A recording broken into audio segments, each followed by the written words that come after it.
O 9 de novembro do ano 1959 falecía Ramón Cabanillas. Este venres, coincidindo co cabodano do ilustre escritor, o Concello de Cambados vai render homenaxe nun acto que xa se converteu en toda unha tradición. A xornada vai arrancar este ano coa entrega de premios do primeiro concurso de poesía e relato curto Cambados Mar de Letras, creado polo Instituto Francisco Asorei e o Concello de Cambados. Tamén nos parecía que a data máis acaída para entregar eses premios pois era xustamente a data do cabo de ano de Cabanillas, así que desde este ano pois o que facemos é un pouco vincular tamén outras organizacións con Cabanillas, que nos parece que eso enriquece. A entrega de premios celebrarase ás 11 da mañá. Xa pola tarde, contra as 6, terá lugar a presentación oficial do proxecto de musealización do legado Cabanillas. Segundo avanzan, a intención é converter a casa natal do poeta nun espazo onde se custodien nas mellores condicións todo o material do autor, dispoñible para consultas e investigacións. A parte máis lúdica sobre a vida e obra de Cabanillas pasará a albergala o primeiro andar de Expo Salnés.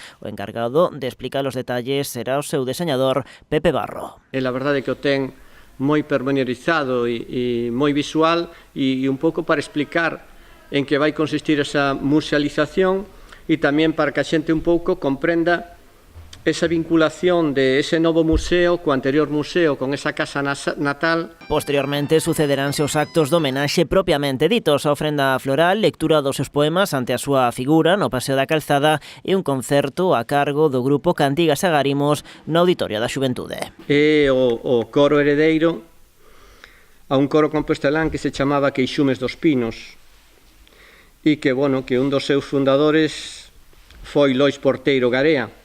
E precisamente aquí presentan un disco na honra de Lois Porteiro Garea que se chama O Corazón Aberto, donde se fará referencia tamén a letras baseadas en poesías de Cabanillas. A maiores, coa fin de perpetuar a memoria do poeta, a Concellería de Cultura está preparando un roteiro Cabanillas que a través de 24 puntos dispersos por Cambados pretende dar a coñecer a súa vida e traxectoria.